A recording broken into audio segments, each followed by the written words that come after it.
Muito boa noite.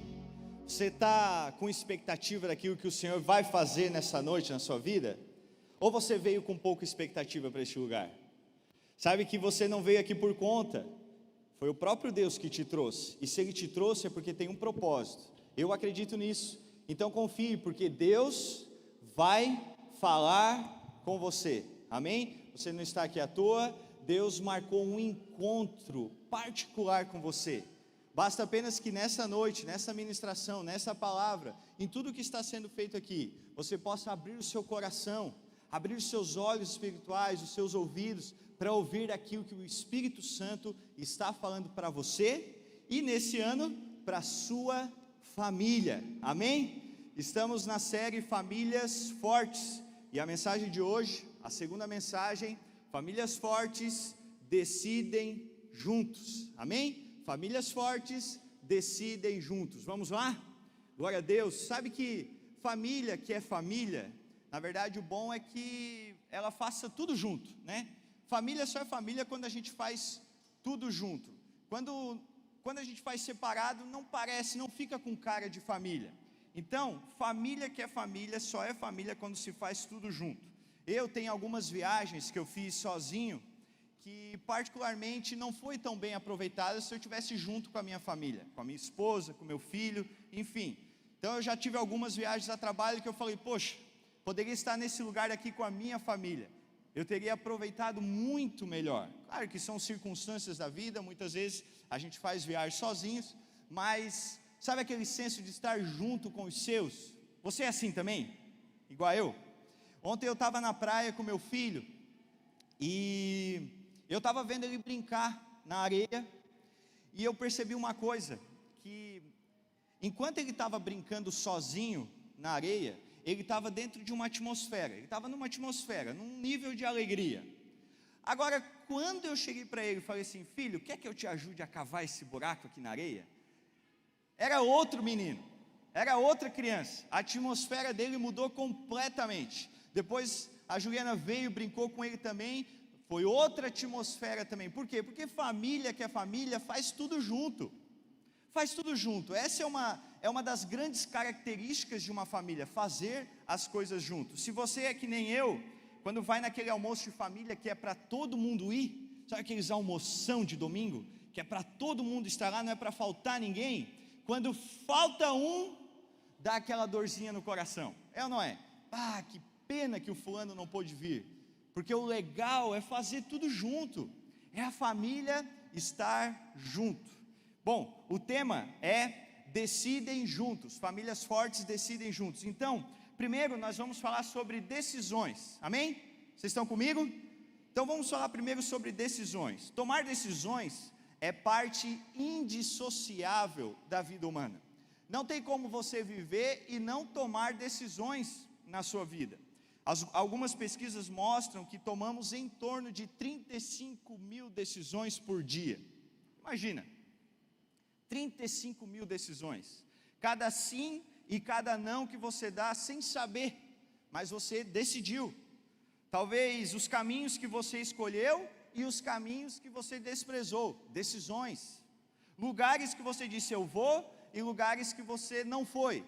Decisões. Então, não tem como ter uma vida sem decisões, faz parte da vida humana. No campo espiritual, não existe lugar neutro.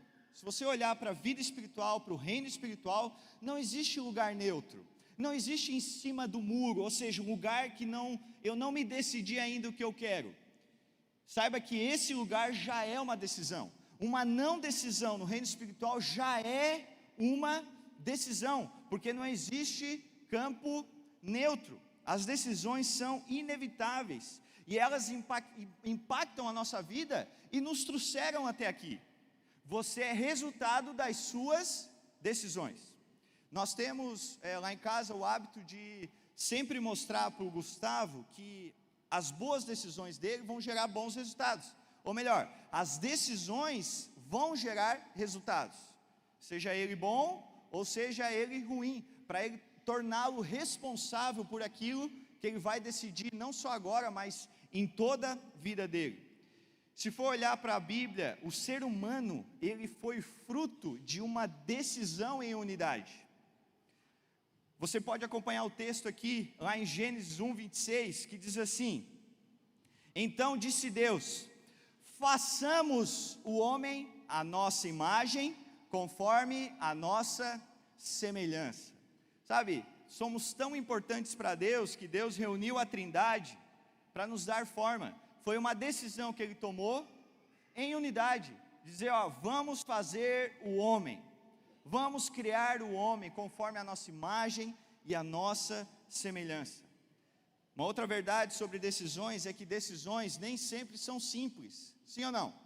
Você sofre daquele mal da indecisão? O que eu vou fazer? Se é que eu vou para lá, se é que eu não faço? E fica naquela angústia. Bom, aprendemos aqui nessa casa que a porta mais difícil de entrar é a porta da decisão. Mas a partir do momento que você entra por ela, um novo caminho se abre diante de você. Sim, as decisões, elas não são tão fáceis às vezes. Quando a gente vai olhar para o aspecto de liderança, se talvez você lidera uma empresa, lidera uma casa, lidera um ministério, um grupo, enfim, você sabe que uma das partes mais difíceis da liderança é a tomada de decisão. Porque quando você toma a decisão, a responsabilidade do resultado vem sobre você. Afinal de contas, você é o líder. Então, o resultado vai cair na sua conta, seja um bom resultado ou seja um mau resultado. Por isso que decisões não podem ser tomadas sozinho. Não podem. As suas decisões e também as principais decisões, você precisa tomar em unidade, decidir junto. E de fato a Bíblia nos diz que nós não estamos sozinhos para tomar decisões. Seja qual for a decisão que você for tomar na sua vida, você não está sozinho para isso. Acompanha comigo aqui no telão Tiago 1:5, que diz assim: se algum de vocês tem falta de sabedoria, peça a Deus, que a todos dá livremente, de boa vontade, e lhe será concedida. Deus, Ele está aí junto de você, em todos os momentos, para te dar o auxílio necessário diante de qualquer decisão. Teve um dia que eu cheguei para Deus e perguntei assim: Deus, o que eu faço quando eu não sei o que fazer? O que eu faço quando eu não sei o que fazer? E Ele me respondeu, Ele falou assim, simples, me pergunta. Porque Deus, Ele tem todas as respostas. Ele pode te ajudar, Ele é o nosso guia que quer nos auxiliar em qualquer decisão. Bom, então, de um lado, falamos sobre decisões, o quanto elas são inevitáveis e importantes, amém? Agora vamos falar um pouquinho sobre unidade, afinal de contas o tema é decidem juntos. Então, nós vamos falar um pouquinho sobre unidade. Presta atenção nisso, tudo fica mais forte quando há unidade. Esse é um princípio, existe uma força na unidade. Vamos para a Bíblia? Acompanhe comigo, Gênesis 11:6, que diz assim: e disse o Senhor, eles são um só povo, e falam uma só língua, e começaram a construir isso. Em breve, nada poderá impedir o que planejam fazer. Que episódio é esse, desse texto? Torre de Babel. O homem se reuniu, se juntou para construir algo que elevasse o nome deles às alturas, e eles ficassem muito conhecidos e imbatíveis e indestrutíveis. Eles estavam seguindo por esse caminho, porque eles entenderam que existe um princípio na unidade. Porém, Deus viu isso, viu que não era bom, a motivação era ruim, e Deus teve que intervir nessa situação. Porque se eles passassem de determinada linha, eles iam ter um caminho sem volta. Então Deus teve que intervir lá naquele povo que estava naquele episódio da Torre de Babel. Porém, existe um princípio, seja ele bom ou seja ruim, existe um princípio na unidade. Simon Sinek diz que a capacidade de um grupo de pessoas de fazer coisas notáveis depende de quão bem elas conseguem se reunir numa equipe. Olha só, por quê? Porque a unidade é um princípio. E é um princípio que fortalece e faz prosperar. Amém? Vocês estão comigo? Glória a Deus. Sabe o que mais sobre unidade? A unidade, ela libera o sobrenatural. Quer ver? Atos 2, capítulo 2, versículo 1 e 2 diz assim: chegando o dia de Pentecoste, estavam todos reunidos num só lugar. De repente, veio do céu um som, como de um vento muito forte, e encheu toda a casa na qual estavam assentados. Aqui era o episódio onde Jesus prometeu que o Espírito Santo seria derramado sobre o povo pela primeira vez na história. Ele tinha acabado de subir aos céus, depois de ressuscitar, e ele prometeu: olha, fiquem em Jerusalém, porque sobre vós será derramado o Espírito Santo. E o texto fala que quando isso aconteceu, eles estavam reunidos num só lugar, juntos. Nesse lugar, algo sobrenatural aconteceu. Amém? Então, eles estavam ali juntos e algo do céu, algo sobrenatural, diferente, que nunca tinha acontecido, aconteceu sobre eles. Mas entenda uma coisa: não basta, ou não bastava naquele episódio, apenas estar no mesmo lugar. Não bastava eles estarem só dentro de uma sala, no mesmo quarto, no mesmo cômodo, numa mesma casa. É necessário que eles tivessem unidade. Não basta só estar no mesmo lugar, mas é preciso estar unido. Porque pense comigo, como que o Espírito Santo se manifestaria naquele lugar se havia lá um ambiente dividido? Não tem como. Por mais que eles estivessem no mesmo lugar, se houvesse divisão, o Espírito Santo não tem como agir onde há divisão. Olha o que diz, o próprio Jesus afirmou isso lá em Mateus 12, 25, que diz assim: todo reino dividido contra si mesmo será arruinado, e toda cidade ou casa dividida contra si mesma não subsistirá. Palavras do próprio Cristo. Não tem como permanecer unidos se há divisão. Mesmo se estão num lugar, é necessário que haja unidade. Pensa comigo, existe uma força na unidade. É preciso que quem esteja ali se empenhe para que aquilo ali dê certo. É necessário um empenho pessoal de cada um que está naquele grupo ou naquela família. Porque quando estamos em família, estamos no mesmo lugar, é necessário um alinhamento de atitudes para que aquilo ali possa permanecer, para que aquilo ali possa vingar. Sabe, as diferenças individuais precisam ser resolvidas numa família, porque vai chegar uma hora que você vai precisar olhar no olho do seu cônjuge. Vai chegar uma hora que você vai precisar olhar no olho do seu filho. Vai precisar olhar no olho do seu pai ou da sua mãe. Não basta viver na mesma casa, é necessário ter unidade. Sabe, quando estamos em família, as minhas necessidades entram na roda. Ou seja, todos aqui ali têm um compromisso de também me entregar algo. Só que lembre de uma coisa, as minhas necessidades entram na roda, mas a necessidade do outro também entra na roda. Não só as minhas, mas a do outro também. E para que isso dê certo é necessário unidade. Em casa, às vezes, eu sou o protagonista, mas às vezes, eu sou o coadjuvante. Por quê? Esse é um ambiente saudável de família. Agora, diminuindo um pouquinho mais o núcleo, falando do casamento em si, isso se potencializa ainda mais. Acompanhe comigo, Mateus, capítulo 19, versículos 5 e 6, diz assim: assim, eles já não são dois, mas sim uma só carne. Portanto, o que Deus uniu, ninguém separe. Não sei se você já viu na internet aqueles casos de irmãos gêmeos que nascem grudados no outro. Você já viu? Se chama irmãos gêmeos siameses, ok? Muitos deles, eles não compartilham nenhum órgão vital. Então, numa simples cirurgia, hoje simples, né? Mas numa cirurgia eles conseguem ser separados e ter uma qualidade de vida normal como qualquer outra pessoa. Porém, existem aqueles casos que é impossível de separar. Por quê? Porque eles compartilham órgãos essenciais, fundamentais. Às vezes tem duas cabeças, mas tem só 2 braços, não tem 4 braços, tem só 2 braços.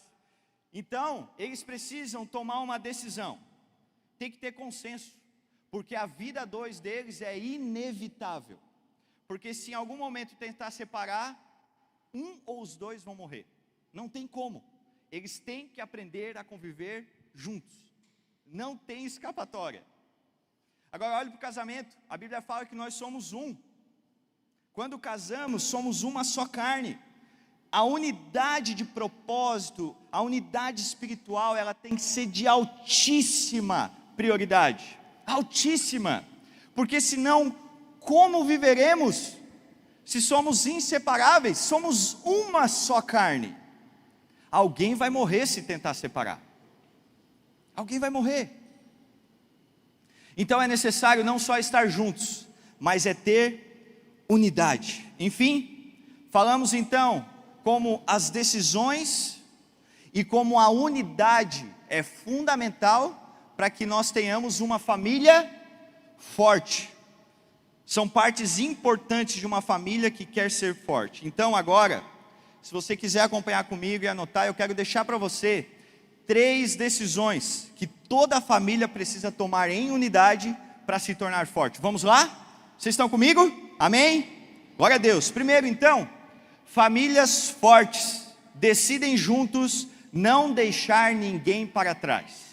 Famílias fortes decidem juntos não deixar ninguém para trás. Gênesis 33, a partir do versículo 12, diz assim, acompanhe comigo. Então disse Esaú, vamos seguir em frente, eu o acompanharei. Jacó, porém, lhe disse, meu senhor, sabe que as crianças são frágeis e que estão sob os meus cuidados, ovelhas e vacas que amamentam suas crias. Se forçá-las demais na caminhada, um só dia que seja, todo o rebanho morrerá. Por isso, meu senhor, vai à frente do teu servo, e eu sigo atrás, devagar, no passo dos rebanhos e das crianças, até que eu chegue ao meu senhor em Seir. Esse episódio é muito interessante. Aqui é o reencontro de Jacó com seu irmão Esaú. Até pouco tempo atrás, Esaú queria matar Jacó. Não queria nem ver pintado de ouro, porque eles tiveram um desentendimento muito forte na sua juventude. E Esaú ficou um tempo caçando Jacó e Jacó fugindo. Então, em algum momento, Jacó precisaria resolver essa questão. Ele precisaria resolver essa demanda externa. O que é essa demanda externa? É algo que é lícito, mas que acontece fora do ambiente familiar. Jacó estava diante dessa situação, ele precisava resolver. E ele poderia muito bem pegar nessa oportunidade, já que Esaú estava com o coração mais amolecido, e dizer assim, chegar para sua família e dizer assim, olha gente, é o seguinte, até pouco tempo atrás, Esaú queria me matar. Agora ele está um pouco mais calmo, então vamos aproveitar essa oportunidade, vamos fazer tudo o que ele está pedindo, porque se nós pisarmos um passo em falso, pode ser que ele mude de ideia, e tudo isso vai por água abaixo, não vai morrer só eu, vai morrer todos vocês junto. Então vamos acelerar, vamos fazer tudo o que ele está pedindo, porque nós precisamos resolver isso, é para o bem de todos vocês. Nós temos que resolver essa situação, doa a quem doer, nós temos que fazer algo. Olhe para a sua vida, sabe, tem pessoas que muitas vezes se deixam pressionar pelas demandas externas, coisas que estão fora de casa, que impactam demais dentro do lar, querem muito crescer, querem vencer, ser reconhecido, querem ser os melhores, mas tudo isso, essa vontade é em detrimento da sua família, é ou não é? Sabe, a desculpa é que é para o bem de todos. Olha, eu passo muito tempo fora, porque é para o bem de todos. é para o bem da nossa família. Mas na verdade, é para o próprio bem. Não é para o bem de todos, é para o próprio bem. Eu estava vendo uma série, e 2 médicos, achei muito interessante essa parte, 2 médicos, mais ou menos em torno aí de uns 50, 55 anos, todos os 2 muito bem sucedidos na sua carreira, só que eles eram colegas no mesmo hospital, e eles eram divorciados, nenhum dos 2 estavam vivendo com ninguém, viviam sozinhos, até que um chegou, a médica chegou para o seu colega e falou assim, olha, eu estou aqui refletindo e eu me dediquei tanto à minha carreira, e fui tão bem sucedida, e por causa disso eu acabei com o meu casamento, eu não tinha coragem de me divorciar, eu fui lá e traí o meu marido, achando que isso seria mais fácil para já encerrar tudo isso, só que eu fico pensando se eu não teria que ter feito diferente, ter conciliado a minha carreira com a minha família, se isso não seria melhor. Aí o seu colega, ouvindo isso, falou assim, olha, mas não tem como, isso é impossível, porque algum dos 2 ia sofrer, não tem como fazer isso. Até que ela olha para ele e fala assim, pois é, pessoas como nós acreditam nisso, e aqui nós estamos, sozinhos, é o resultado de acreditar nisso, que não dá para conciliar, porque algum dos lados vai sofrer. Guarde isso que eu vou falar agora para você. Nenhum sucesso compensa o fracasso da sua família. Nenhuma demanda externa, nada lá fora, nenhum sucesso lá fora, seja aonde for, nenhum sucesso compensa o fracasso da sua família. Mas entenda aqui que vencer na vida não é um problema. Crescer profissionalmente não é o problema, não é disso que nós estamos falando. O que nós estamos falando é aqui, a qual custo isso acontece? A qual custo? Querer ser o melhor, ser o protagonista, vencer, crescer, isso é maravilhoso, mas a qual custo fazer isso? Olha o que diz lá em Eclesiastes 4, a partir do versículo 9, acompanha comigo aqui no telão. É melhor ter companhia do que estar sozinho, porque maior é a recompensa do trabalho de 2 pessoas. Se um cair, o amigo pode ajudá-lo a levantar-se, mas pobre do homem que cai e não tem quem o ajude a levantar-se. E se 2 dormirem juntos, vão manter-se aquecidos. Como, porém, manter-se aquecido sozinho? Um homem sozinho pode ser vencido, mas 2 conseguem defender-se. Um cordão de 3 dobras não se rompe com facilidade. Uau, que bom conselho esse, que boa palavra essa. Solidão é o estado degradante do homem, é o estado degradante. Sabe, voltando agora para o episódio de Jacó, Esaú então o convida para irem para a sua cidade. Esaú fala para Jacó, Jacó, vamos lá para casa, vamos celebrar esse nosso reencontro, tem muita coisa boa para acontecer, uma nova história, vamos virar essa página, vamos lá, rápido, vamos resolver essa situação. Porém, Jacó, ele tomou a melhor decisão que ele poderia tomar. Jacó decidiu ir no ritmo, não da demanda externa, mas no ritmo da sua família, mesmo precisando resolver aquela questão, que era muito importante, talvez ia custar a vida dele se ele fizesse algo errado, mas ele não fez isso à custa da sua família, porque o mais importante é que era a saúde da sua família, é que a sua família ficasse bem. Chegar lá naquele lugar era importante, mas chegarem todos juntos era mais importante ainda. Anote isso, avance o mais rápido e o mais lentamente possível, para que todos cheguem bem. Afinal, o fim das coisas é o que mais importa. O fim das coisas é o que mais importa. Amém? Vocês estão comigo? E olha, o mundo sobre isso está uma loucura. Esses dias eu vi um vídeo de uma mulher que, eu não sei se você acompanhou, ela mesma gravou do carro dela, que ela ia levar o filho para aula de violão. Quem viu essa?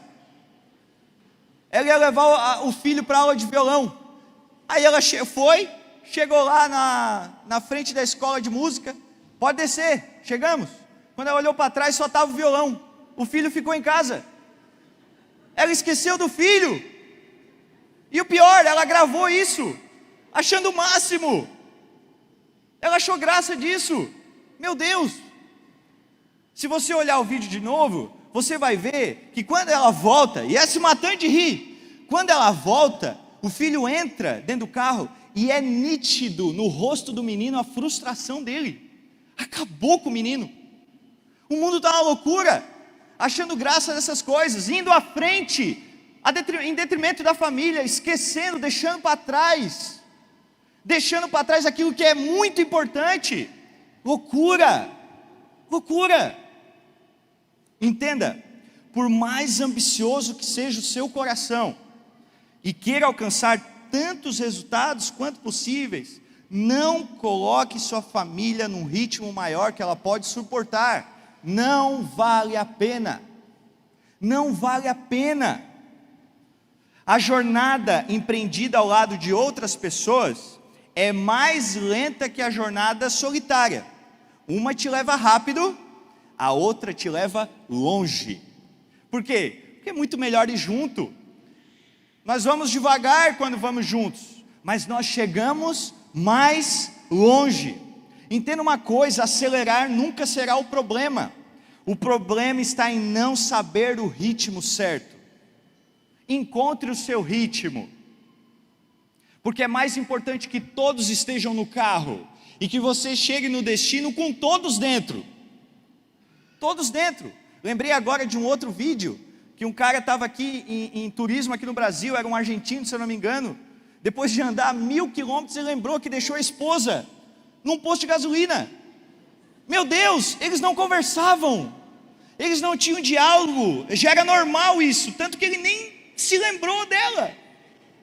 1000 quilômetros ele andou, sem saber que a mulher não estava no carro. Loucura! Meu Deus, o mundo está louco.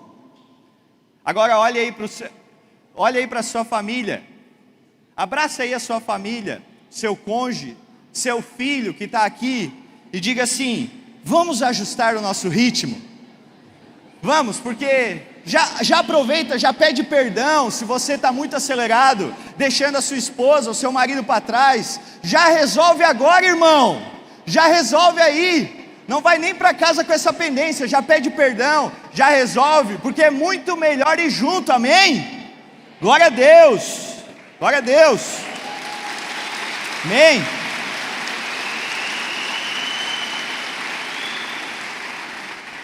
Segundo, famílias fortes, anote aí. Segundo, famílias fortes decidem juntos se comunicar com excelência.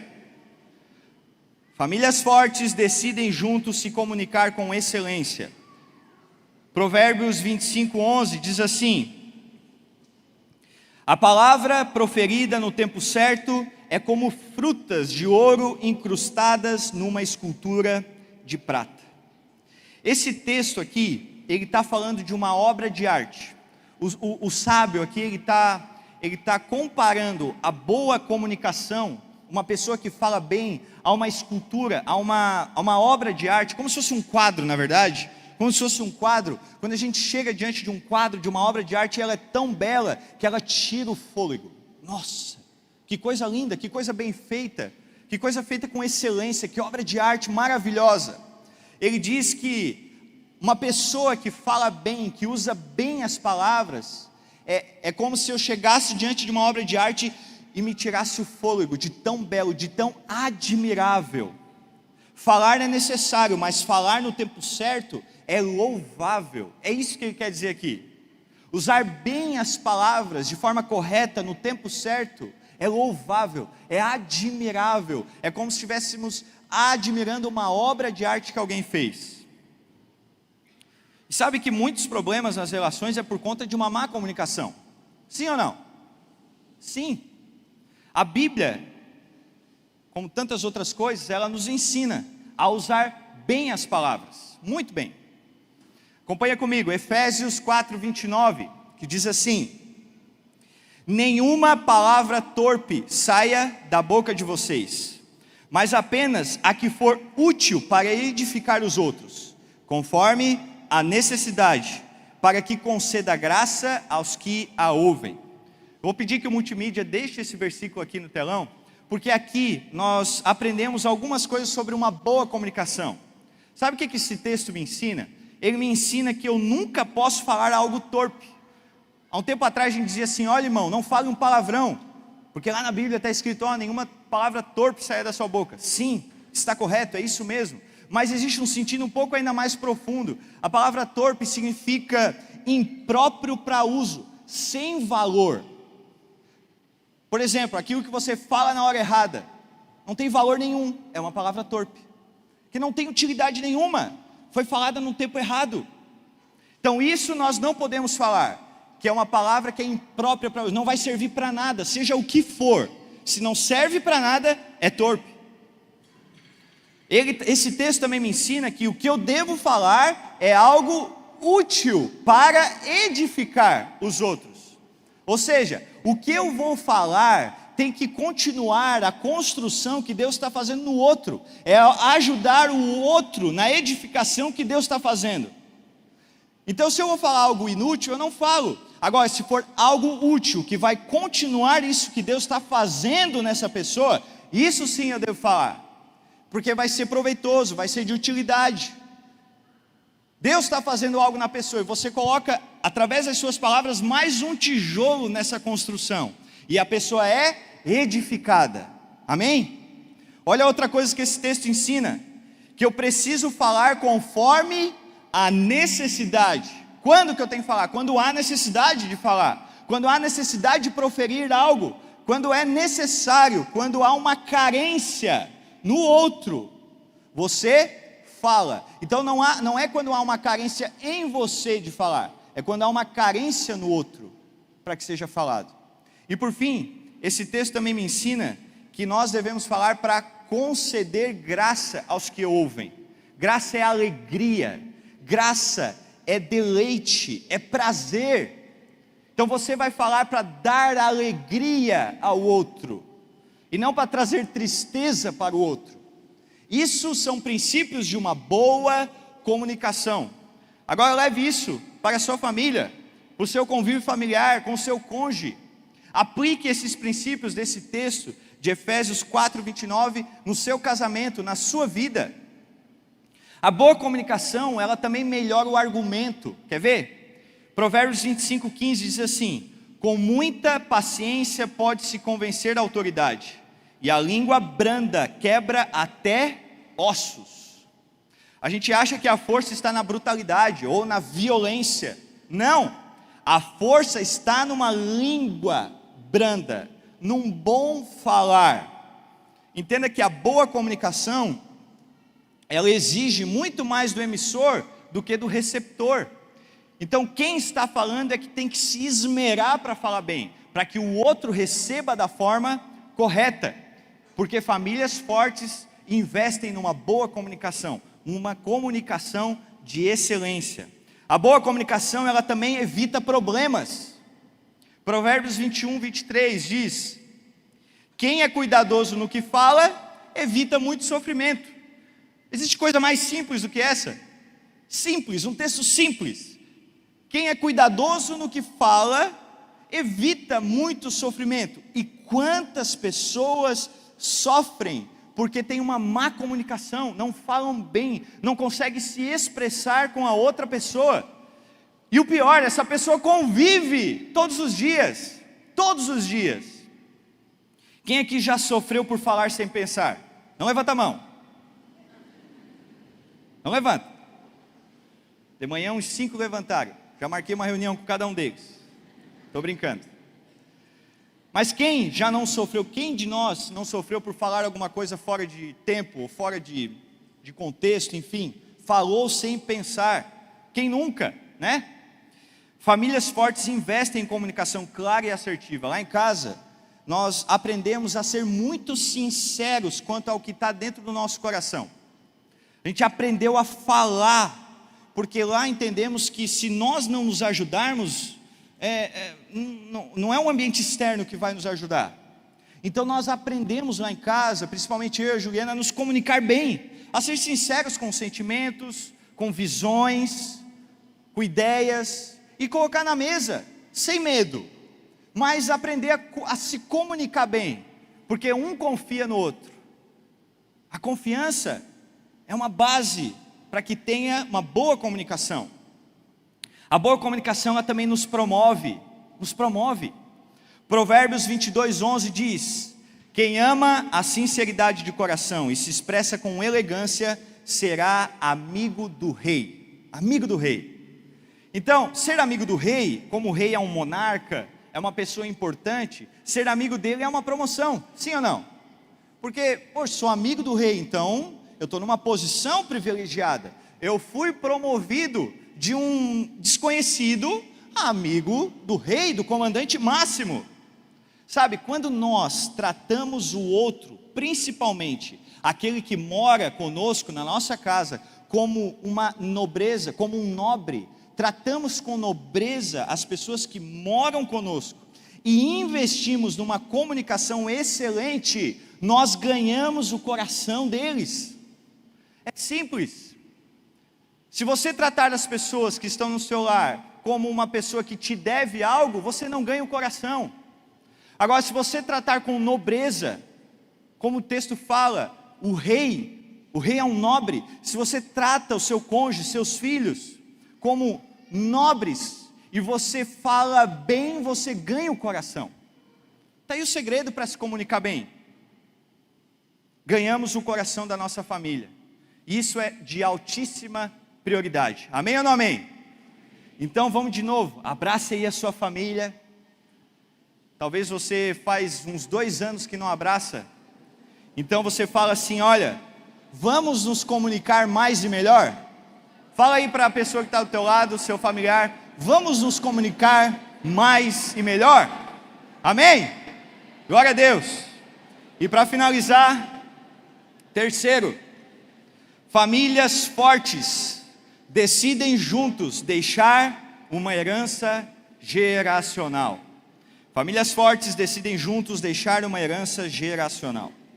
Êxodo capítulo 3, versículo 6. Versículo 6, a parte A diz assim: disse ainda, eu sou o Deus de seu pai, o Deus de Abraão, o Deus de Isaque, o Deus de Jacó. Como é lindo ver Deus sendo o Deus do Pai, o Deus do Filho e o Deus do Neto. É lindo porque houve uma transferência geracional nessa ocasião.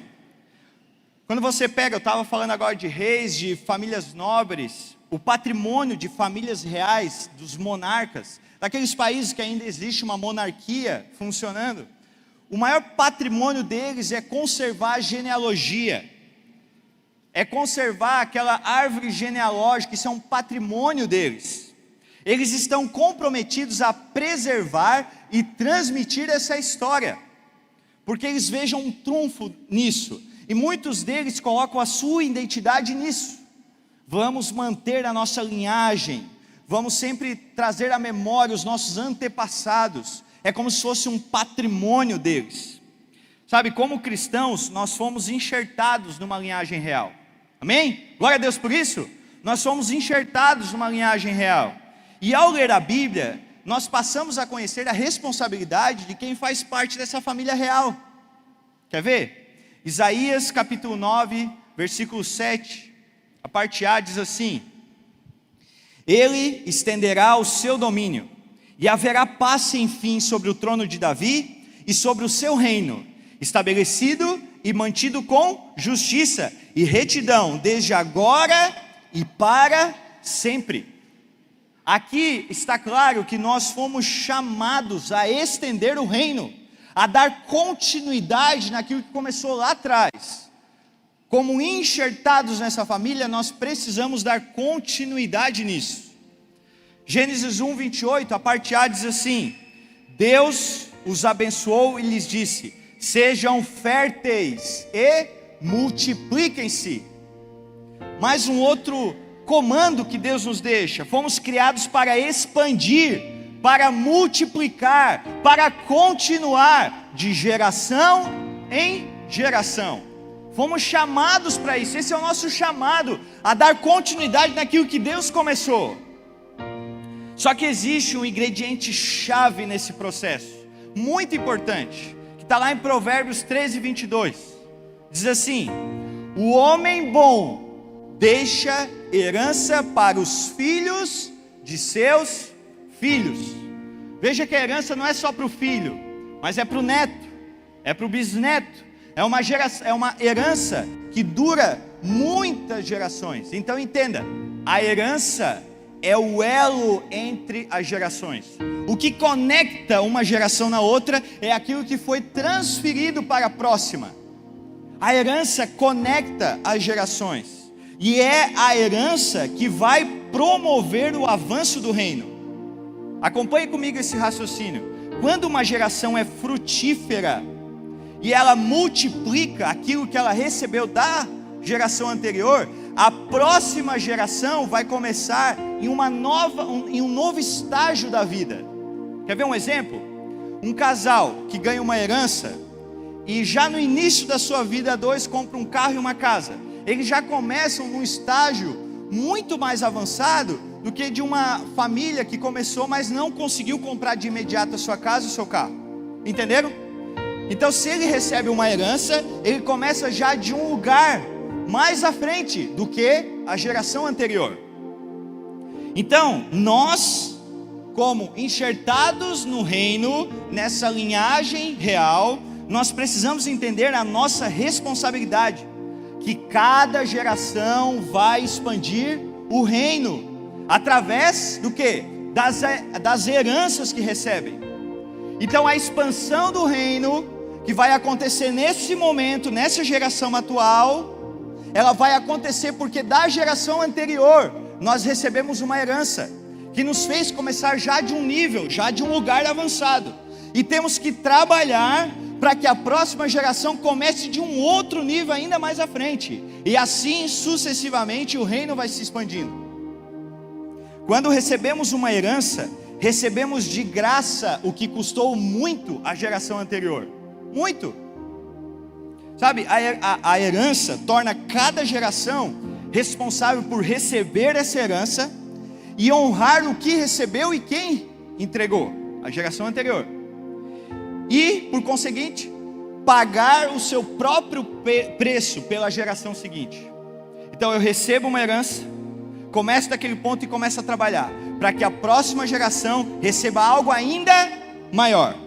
Nós fomos chamados a aumentar a herança que nós recebemos, para a próxima geração começar à frente de nós, não no mesmo lugar, e não atrás, mas à frente. Bill Johnson diz que o teto de uma geração deve se tornar o chão da próxima. O meu teto, o meu limite, aonde eu cheguei, vai ser o chão que o meu filho vai pisar. Ele vai começar a partir daqui. É a partir desse ponto que ele vai começar. Agora um ponto muito importante: qual herança nós devemos deixar para a próxima geração? Qual é a herança? Do que nós estamos falando? Sabe, Deus, Ele estabeleceu a sua aliança com o povo, lá no Monte Sinai, na época de Moisés. E quando isso aconteceu, Moisés deixou uma declaração, está lá em Deuteronômio 29:29, que diz assim: as coisas encobertas pertencem ao Senhor, o nosso Deus, mas as reveladas pertencem a nós e aos nossos filhos para sempre, para que sigamos todas as palavras dessa lei. Sabe qual é a herança que nós temos que deixar para a próxima geração? A revelação da palavra é a herança do reino. A revelação que estamos recebendo hoje é a herança que nós temos que deixar para a próxima geração.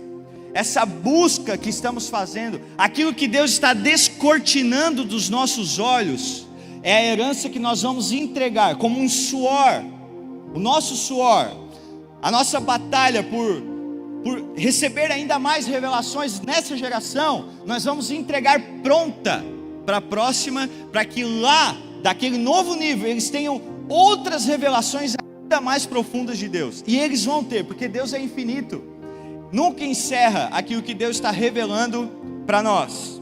Bom, mas o que seria isso? Revelação não é apenas uma informação que vai nos tornar mais cultos ou mais inteligentes. Não é só informação. Na verdade, a revelação é experimentar novos encontros com Deus todos os dias. A pergunta é: como está o seu encontro com Deus diário? Como está a sua vida de busca, de cavar mais de Deus na sua vida? Deus é infinito, Ele tem muito para te entregar, Ele tem muito para fazer na sua casa, na sua família, na sua vida, mas o quanto você tem buscado de Deus, a revelação para essa geração, para que você receba, seja transformado e entregue para a próxima geração. A experiência que você tiver com Deus hoje vai pavimentar o caminho para as novas experiências que os seus filhos vão ter amanhã. E esses encontros diários com Deus, eles precisam nos levar a uma transformação de vida. O maior patrimônio que você pode deixar para o seu filho é o exemplo de uma vida transformada pela palavra. Afinal de contas, isso que nós estamos fazendo aqui não é uma teoria. Não é para você vir aqui, se sentir bem somente e amanhã voltar a ser tudo como era. Não, isso precisa ser real, precisa ser prático na sua vida, precisa realmente fazer uma transformação. Uma transformação não pode ser teórico, porque a revelação ela não é uma informação, ela é uma transformação de vida. Você precisa se deixar ser transformado pela palavra, porque o Evangelho tem o poder de te libertar, de te salvar, transformar a tua situação. Mas é necessário que você faça isso intencionalmente, deixe isso acontecer na sua vida intencionalmente. A sua transformação de vida é uma herança que você deixa para os seus filhos. E essa transformação de vida, ela precisa resultar num aumento da sua fé.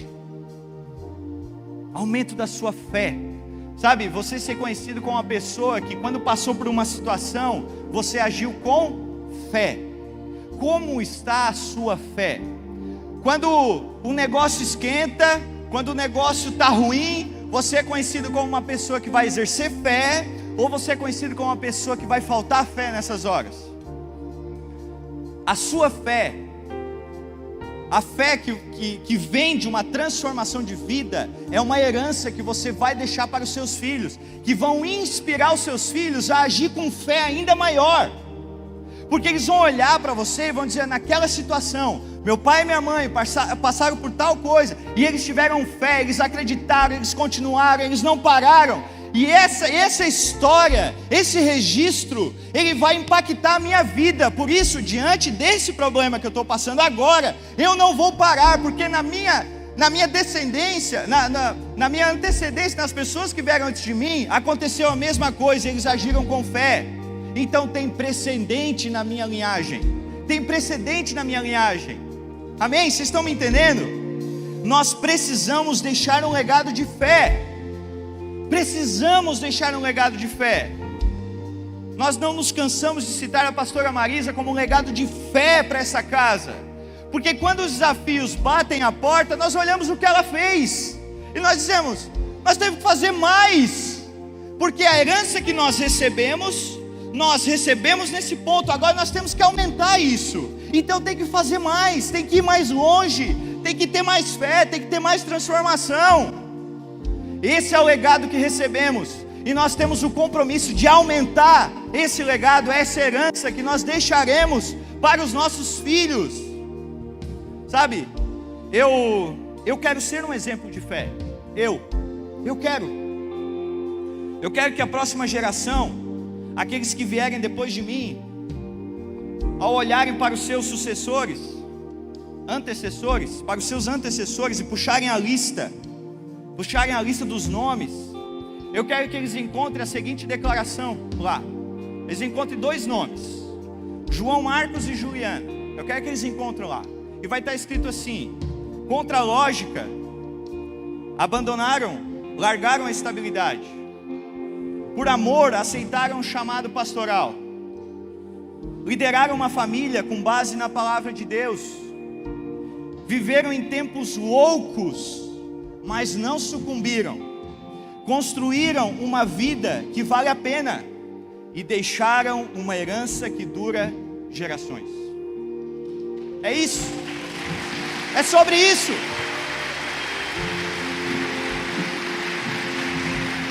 Eu preciso botar minha cabeça anos à frente. Eu preciso botar minha cabeça gerações à frente e construir algo relevante para quem vai vir depois de mim. Eu sei que eu ainda tenho muito chão pela frente. Tem muita coisa ainda para ser feita. Mas o meu objetivo é esse, desde já. Nós lá em casa decidimos juntos construir algo para além de nós mesmos. Amém? E você está disposto a fazer isso também? Glória a Deus. Levante o seu lugar, vamos orar.